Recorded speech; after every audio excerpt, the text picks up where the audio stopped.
What's up, nigga? We're like, let me grab my headphones. Yo, Paul. Yo, what's happening, brother? I don't hear you, brother. I can't hear you too. Hold on. Hold on, let me grab my headphones. I can't hear you, Paul. I can't hear you too.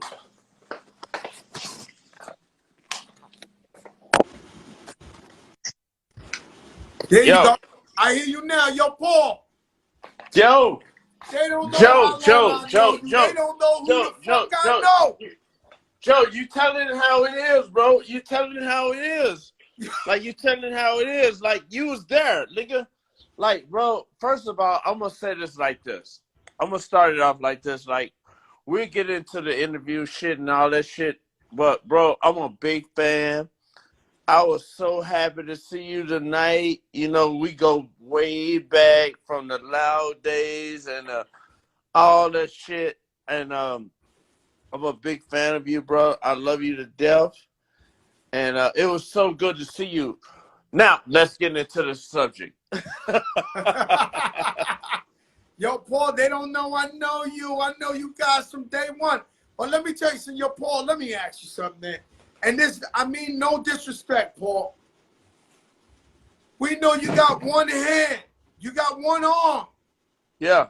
The other one is, you know, whatever the proper way to say it. How the fuck you the first motherfucker over the line hooking the fuck off? Like, I'm looking saying, yo, what the fuck? Bro, yo, Paul, man. You know what it is, Joe. Like, say, so for like, niggas will tell you from my high school days, like, the rabbit always beat the turtle if you know the saying, like, the saying is like, the turtle always beat the rabbit eventually, you know what I'm saying? So what it is when God take one thing from you, he give you another thing.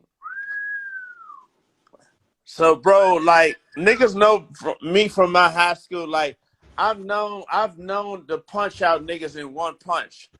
Like, that's what it is. Oh no, like, saw nigga, it. We saw it. One Paul. punch, I'm gonna knock a nigga ass out. That's what it is. But I'm not even trying to get into no fight. No, like, I ain't trying to be in no fight with no niggas right now. Like, I just want everybody just to be, you know, at the end of the day, bro, it's just about,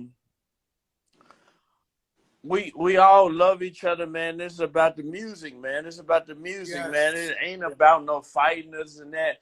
Like, with Bizzy tonight, man, I love that nigga, man. I love him. I love him to death. You know, we all love each other. That's why I was there. It would never get. I cannot never see myself like putting my hands on them niggas or this and that. It would never happen because I love Crazy Bone to death. I love all of Bone to death. You know what I'm saying? I'm a fan. You know what I'm saying? I posted that. I'm a fan, and I would never do that. Like, that's what we got to get away from, bro. We can't keep hip hop thinking that we enemies against each other because we're not. Because at the end of the day, Joe, you know who won? The fans won, bro. The fans won. Hip hop won, and let me tell you something. You went up against a group that sold 50 million albums. Yeah, but we saw way more than that. Look at this wall, bro. Look at this wall. Look at this, nigga. Look at this. You see this? Yeah, I know. I see it, man. I see it. Yo, listen, man. Listen, yo, Paul. It was amazing to see Gangsta Bull, Crunchy Black. I mean, them boys was acting a fool on that stage, man, but it felt so good to see y'all rock. And you brought my boy 8ball and MJG out. Yes. Bro, I grew up on 8ball and MJG. I'm going to tell you a funny story right quick. Bro, my daddy owned a pest control company on Lamar Avenue in Memphis. And rest in peace, my dad. And eightball&mjg studio was right down the street from that. And I used to go down to their studio and just hang out. And they would let me sit in there and watch MJG make beats and this and that, and like chilling. And I was like, fuck, man. I was like, damn, I want to be here one day. I was whack as fuck. I didn't have no beats. Like, my shit was dumb as fuck. And I was like, damn, I want to be like them one day, man. And there you go. Stay fly. Man, let me tell you something, brother. You are living legends. Last night you proved it, man. Everything from what to say, I want to stay fly, till I die, Man, you had the chicken. Hey, yo, you bring Project Pat out. Yep. Project Pat, that nigga, man. Project Pat, that nigga, man. No, he that nigga, and he's still solid. You know, Yeah. ever since I know Project Pat, he like a fucking building. You can't move this guy. Like, Yeah. he's the same way. Yeah. Project Pat, man, like, bro, niggas already know. If you follow Project Pat, like, bro, half of his albums, he was in prison when we was promoting them. He was in prison doing 4 or 5 years while me and Juicy was out on the streets promoting those albums. Project Pat, like really with the shit. Everybody know that. If you follow Project Pat, niggas know that he was in prison most of the time when we was promoting those albums, man. He really with the shit, nigga. Nah, he with the shit, man. Gangsta Boo was important to see her. You know, Juicy J, the man out here looking like he 25 years old, man. It looked like he, like, you know, this guy still look 20 years old. Lil Wayne, y'all brought him out. I never thought nobody on earth could bring Lil Wayne to a Verzuz. Bro, exactly. Like, Lil Wayne, like, man, I'm so happy that Lil Wayne came out. Like, we hit Lil Wayne up, and I was like, bro, if Lil Wayne come out, that's gonna be fucking crazy. Even when Lil Wayne came out, I was like a nigga in the, I'm a fan, bro, big time fan. You know, and I knew Lil Wayne like back in the day before Lil Wayne was like Lil Wayne. You know what I'm saying? Like, He was bling bling. Every time you see him, motherfucker, bling bling. You know, we used to be in our studio, and I'm gonna put you on a little secret. I think me and Birdman, when we used to be in the studio recording the records with Lil Wayne back in like 1996, 3 6 Mafia, Manny Fresh, all the niggas, you know what I'm saying? Our thing was we used to go to TGI Fries and we used to get the Cajun chicken pasta. That was in Birdman's thing. Birdman put me on that. Birdman put me on the Cajun chicken pasta, and fuck, bro, I've been on it. Fucking up some Cajun chicken pasta forever. Listen, for life, nigga. Yo, my brother, listen, I'm gonna get some other guys on too. I love you, Paul, man. Thanks for coming on here, man. You're a living legend. I'm gonna finish out the recap. Stay tuned. I love you, brother. Be safe. Love you, my brother. Stay up. Man, DJ motherfucking Paul. This shit ain't a fucking game. And you don't know who I know. You don't know who I know. This shit ain't a motherfucking game.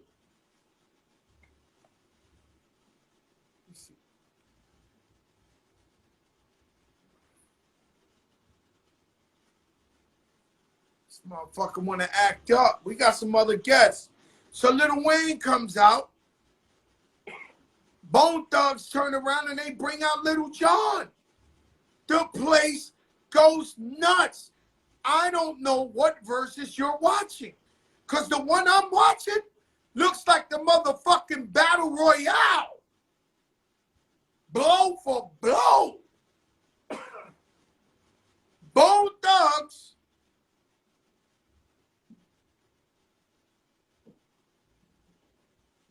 Do you have any answer for me? Because DJ Paul won't come off the motherfucker. I seen Roxy Diaz on here. Sean King. It's a Royal Rumble. 300 motherfuckers on stage. It don't get no realer than that. Man, what's going on with this, Rich? Do you know how to do this? I mean, you see, he's stuck. This is the way you get them off normally, right? But of course, they want to fuck up our recap.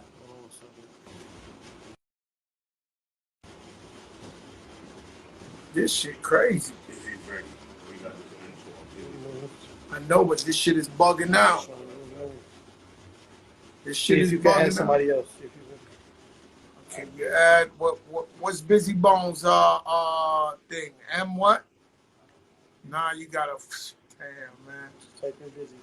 Nah, hold up.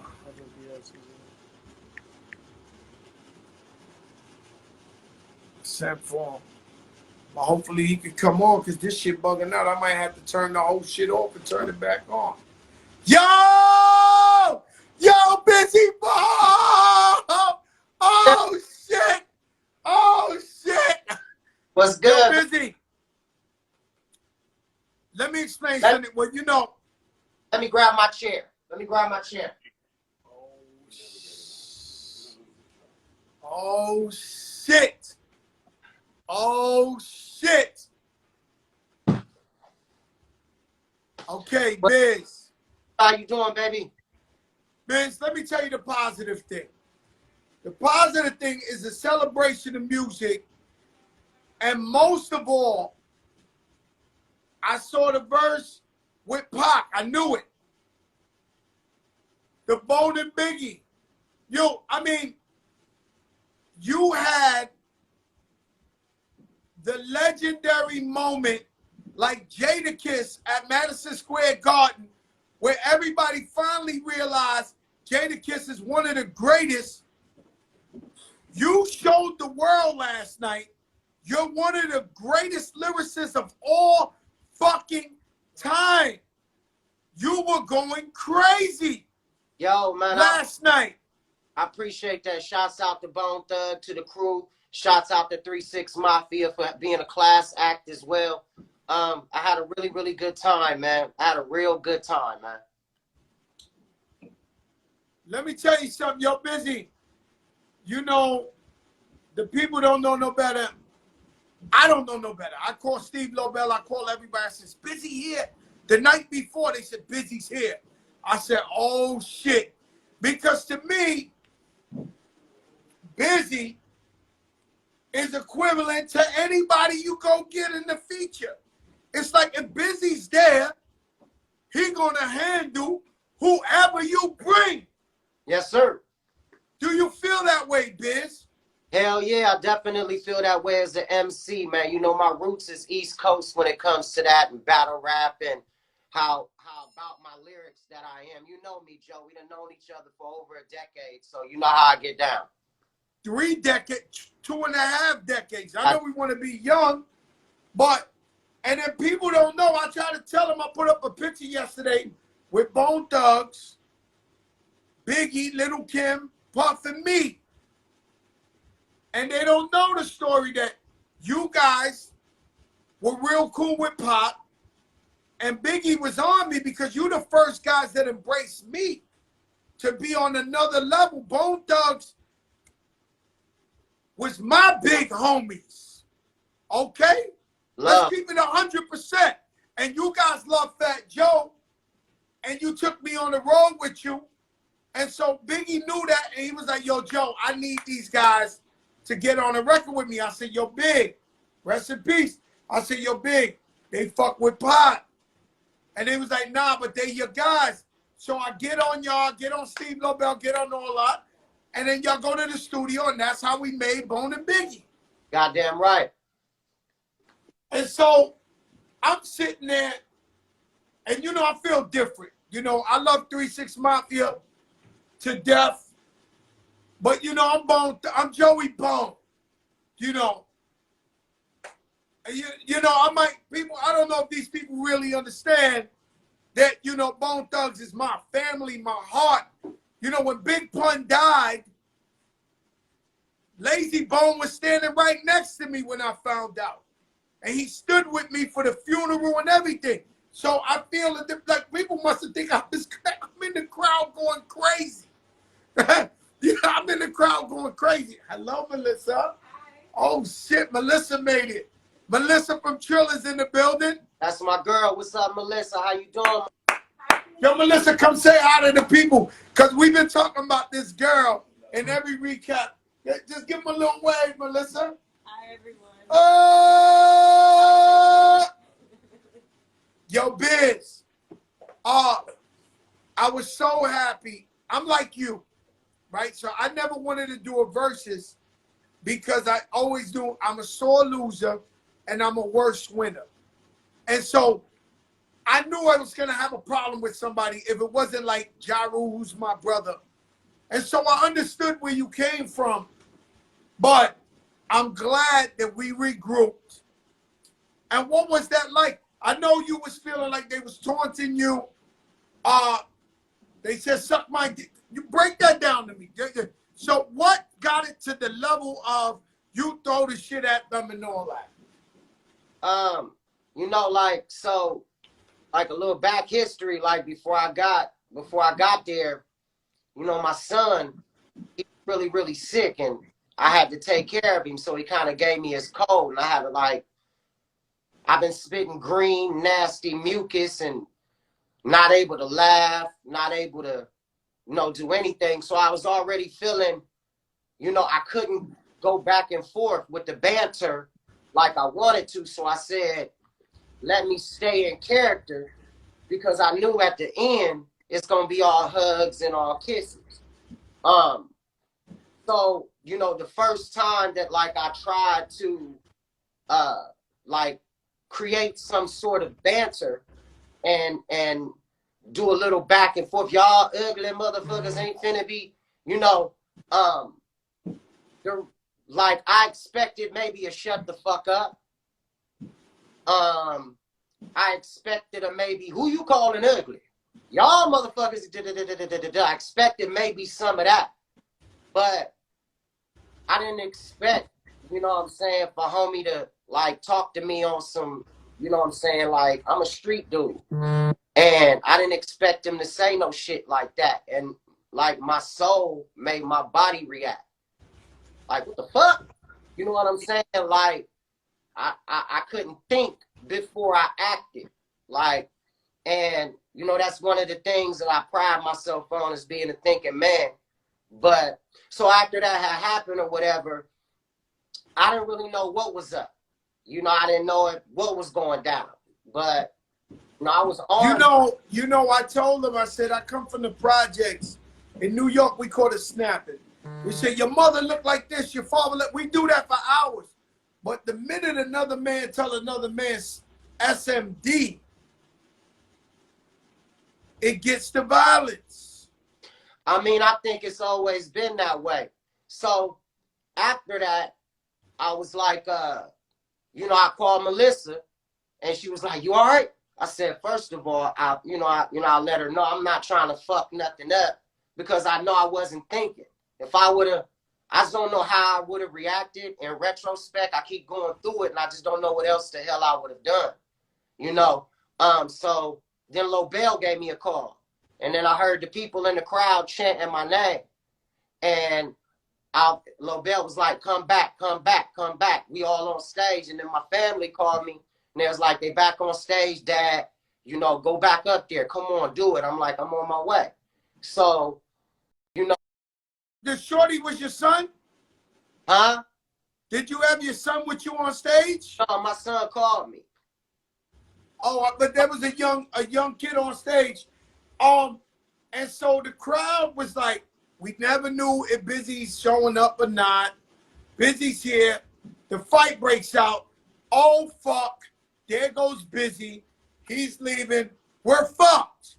Bone Thugs fans are fucked. Even though we got the whole crew there, we got Flash, we got Wiz, we got Lazy, we got Grace. It's like we want everybody. And so when you come back, the crowd is like, yes. Like, He's back, and you got to understand this is that shit. And when you come back, the temperature changes. Now you're going blow for blow for blow for blow. You got sung every word to that Eazy-E verse. And what I didn't realize before the verses is I was going around. This is part of this shit I do, this fucking recap, where I start asking random people in the fucking Pollo Loco, people in the lobby of the hotel, people at the weed spot, who you going for? And all of LA is like, yo, Bone is easy. Bone is easy. We going Bone. So y'all had the home court advantage to me. I loved how it turned out. Do you think overall this was a great thing for hip hop? I mean, so I want to finish what I was going through, and I do. So when I came back, I felt like as a man and as a business person and as an adult, you know, because they did what they were supposed to do. And my side did what they were supposed to do. And I wanted the fans to understand I'm not trying to fuck nothing up. And so then after that, I called Juicy J over. I said, come here, nigga. You seen it. You was there. And, you know, we said a little something, you know what I mean? And I keep that between us. But as it went on, it was a respect on the floor. And, you know, I was able to ease up a little bit, you know, nod my head to some of they shit. Because I understand as we're getting to the end, all of this shit's got to end with Crossroads and us linking up and shaking hands. I knew that before I walked in. I already knew the plan. I was, one, keeping character, and for two, I was a little bit under the weather, so I was saving my voice for the performance because I've been coughing. Bizzy, I'm going to ask you this question. Fat Joe was there to support you guys, but I was upstairs minding my business, doing shit bosses do. So I'm up there watching, and Melissa comes, who's right here, and says, listen, both of these guys want to go last. None of them are going to go first. They want Fat Joe to do a coin toss to see who goes last. The reason I'm explaining this to you, I go out there, I introduce both of y'all, with y'all both family, and I throw, and shout out to Crunchy Black. He's the only one I didn't get to introduce because Crazy Lazy was wild. Like, it was just wild, right? But we did the coin toss. You guys won the coin toss, tails. So you get to go last. Why didn't you guys do first of the month last? Like, I don't know why you guys didn't perform first of the month. The whole fight was over going last. And you got a motherfucking bomb. And you never did the bomb. Let me tell you why. Because of, mostly more than anything, was because of what happened to Young Dolph. And we wanted to make sure that we were able to say rest in peace to somebody that came from Memphis and bring it all together. It was a very strategic plan. And that's what we wanted to do. You know, we wanted to make sure that we did that. I don't know why we didn't do first of the month, but it was like we felt as though we got so much in the chamber that after we done with 3-6, we ready for a Wu-Tang, or we ready for this, or we ready for, so, you know, we wasn't trying to be arrogant. We just understood we got so much that some things we can lean back on and let them young brothers on their side shine too. You feel me? Yeah, I dig it. I dig the tribute. Rest in peace, Young Dolph. Rest in peace, Virgil. Rest in peace, the wife of Clarence Avant. They got killed by some crazy motherfucker in LA in their house. You know, hip hop, we've been losing a lot of people. So Crossroads is one of the greatest hip hop records of all time. And so you ended it on that. I get it.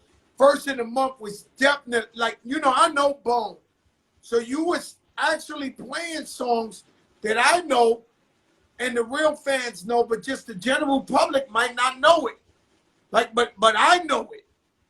You know, and first of the month, y'all fucked it. Somebody, the DJ, somebody fucked up not playing first of the month.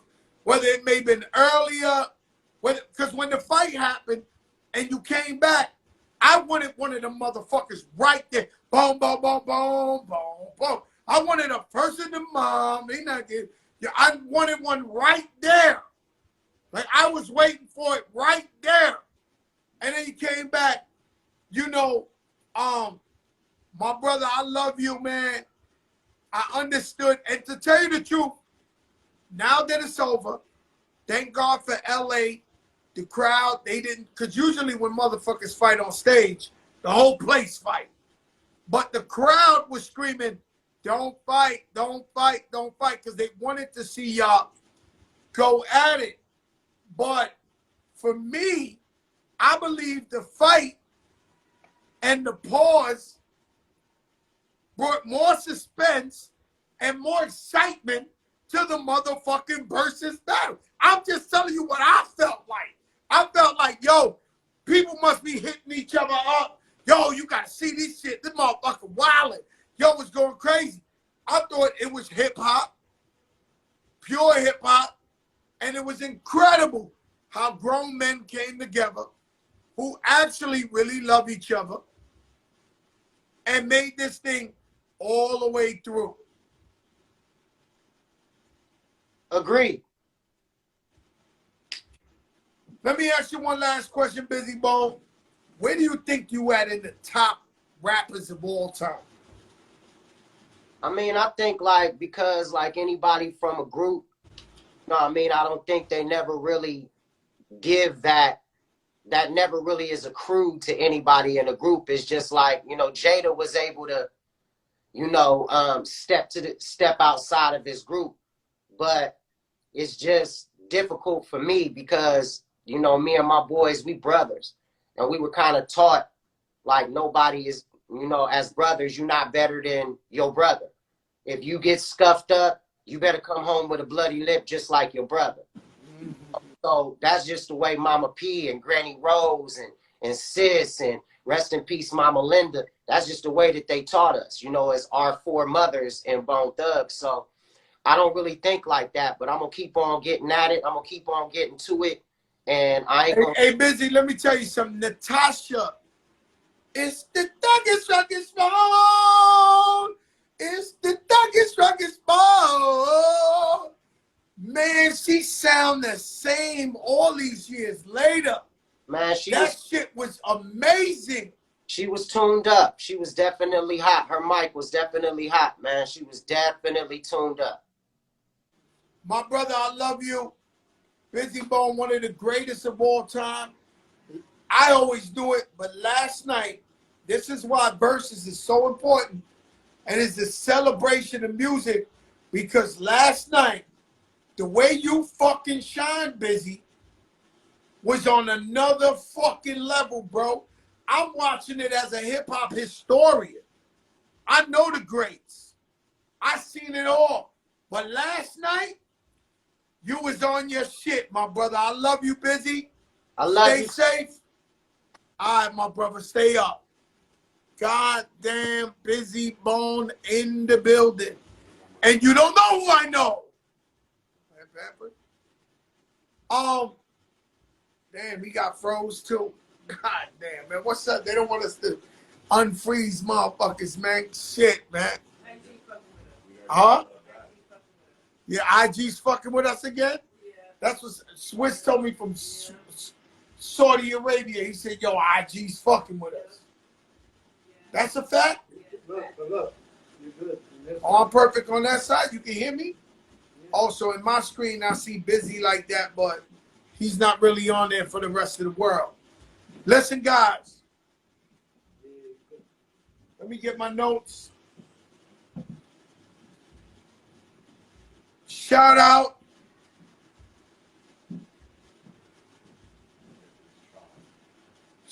to everybody who tuned into the Verzuz Triller battle. Now, if you like that, if you love boom bap, I come from the Digging in the Crates crew, and you want your respect, you gotta acknowledge the contributions of everyone in hip-hop. The reason why no one could steal hip-hop culture from us is because it's so diverse. If you want positivity, go to Lauryn Hill. You want backpack, go see Talib Kweli and Diamond D. You want gangster shit, turn on some Ice Cube, some Snoop Dogg, some 50 Cent. And last night was one of the greatest verses ever. The energy was different. 300, 400 on stage. We even had a fight when it broke out. Is there any reason why, Melissa, when they paused the fight, I know they didn't want it to get crazy, but they paused the fight and Triller threw a boxing commercial. Do you know who the fuck sanctioned that one? I didn't even see this. Did you? I saw it. When the fight broke out. The fight broke out. They paused it. They paused it, and they threw on a commercial of the boxing matches of Triller. This is fucking crazy. Somebody, that was a petty one, Melissa. Now you gotta talk to Bobby, man, because that was petty as fuck, man. Like, huh? They showed the boxing highlights. Maybe they showed that shit. Shout out to Triad. The Triad, I was out there in Dallas. That was big. My brother Eric B. Yo, Afion.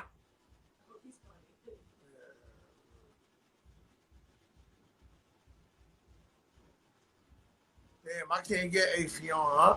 Just keep it blonding. We need to get that other child. Keep it blonding. The job is here, so whenever it's time, we're ready to go. You know what I'm saying? We're doing an event for Triller today with Basquiat pieces and all that. Let me see if my brother get on here. Erica Ford. Yeah, this is called the show at the show. I don't know, man. This motherfucker want to bug out on us. You can't see me? I can't see you. Can you see him on there? You can't see me on my beard? Nah, you got a fake-ass Fat Joe beard, Afion. Yo, Afion, I'm going to watch you from here. Can you hold it right there? Let me go. Yeah, I don't want to. I can hear you. I can't see you, but the crowd can see you. IG tripping. IG is trying to fuck me up, and I look sexy in that sky blue shit with that blue shit, the match. I'm in sky blue shit. You trying to be like me, Slim Joe. Yeah, Afion. You got to cut this shit out. You ain't Slim Joe, man. See, he ain't able to join, they said. Hold on. Let me get him again. Yeah, Afion is fucking crazy. Yeah, I'll tell you what the difference between Fat Joe and Slim Joe. Let me get his ass up on here. Yo, Afion. Who's Afion? I'm Slim Joe. Let me tell you the difference between Fat Joe and Slim Joe. I don't see you on here, but I see you here. Let me tell you something. I'm listening. The difference between Fat Joe and Slim Joe is that when the fight broke out, Slim Joe ran the fuck out the building. Hey, now what the fuck is up with Slim Joe running out the building when the fight break out? You can't be Terror Squad DNA and run out the building when the fucking fight break out. I had to go to work, Fat Joe. Slim Joe had to go to work.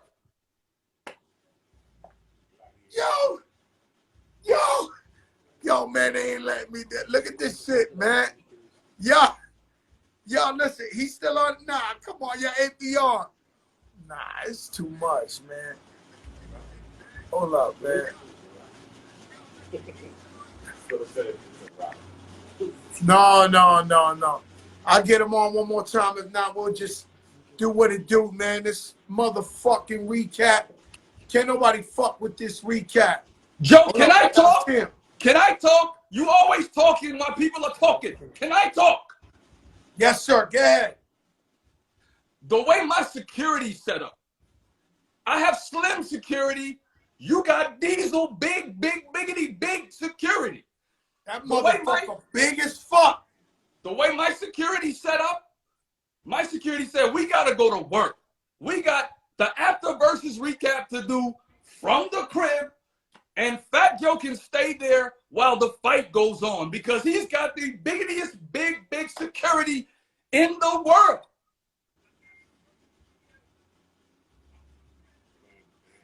I mean,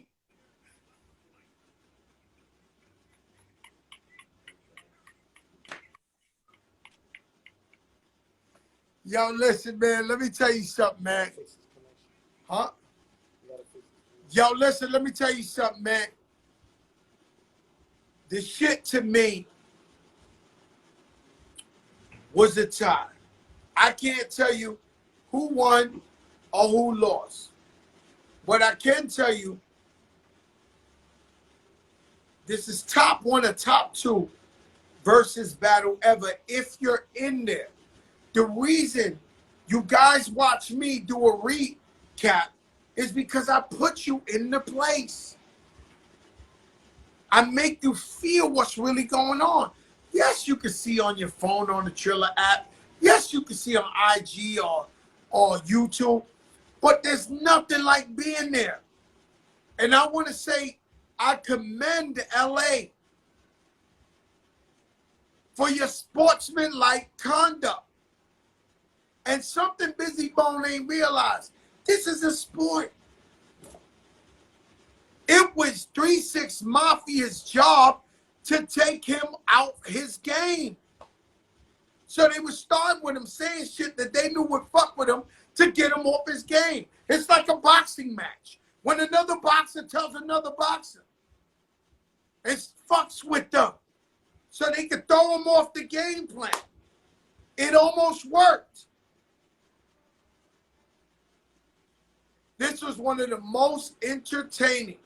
Terrence Howard showed up and rocked out.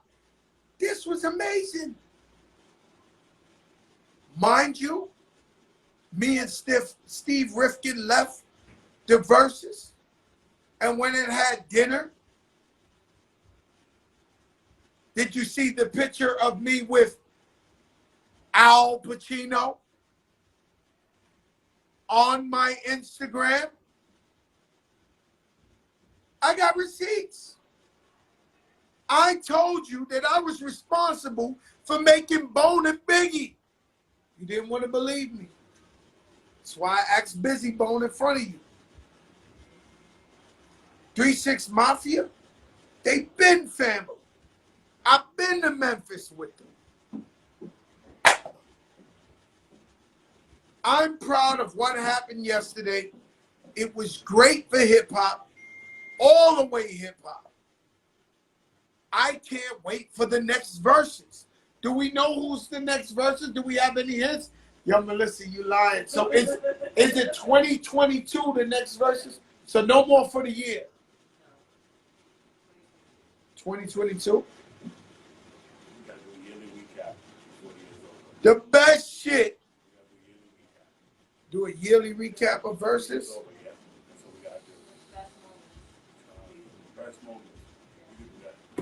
A yearly recap, radiation. Yep. Of course. I know. What we doing tonight? What's the event? It's for Basquiat. The NFT for Basquiat. Yeah. So they have 9 paintings that no one ever saw? Yeah. They just unveiled 9 paintings. One just sold for 11 million. For how much? 11 million. One of them just sold for 11 million? They outbid me. I put in 5. I lost. Yeah. Motherfucker, they don't take EBT here, okay? Yeah, nah, fucking, yo, Rich, you got some money, but 11 million on a I painting? put 5. I didn't make it. They outbid Yo, me. the Basquiat shit went for 11 million. I put 5. They me. unveiled 9 Basquiat's painting. I gotta get Triller my in money out. Miami, Art Basel. I'll see y'all soon. Let your darkest moments bring your most clarity. If you ever went through something in life, it could be financial, relationship, jail, trouble with the whatever. And your so-called friends, your family, don't come through and they not there when you need them. They're not your family. God is giving you a lesson to move on. Life is nothing without God. Keep the faith in good and bad times. If you ever needed God, somebody was sick, you was in jail, facing a bunch of time, you get on your knees and you pray for a miracle. And God shows himself and gives you the miracle. Don't forget what God has done for you. Be loyal. Shout out to Triller, the #1 app. Shout out to Verzuz.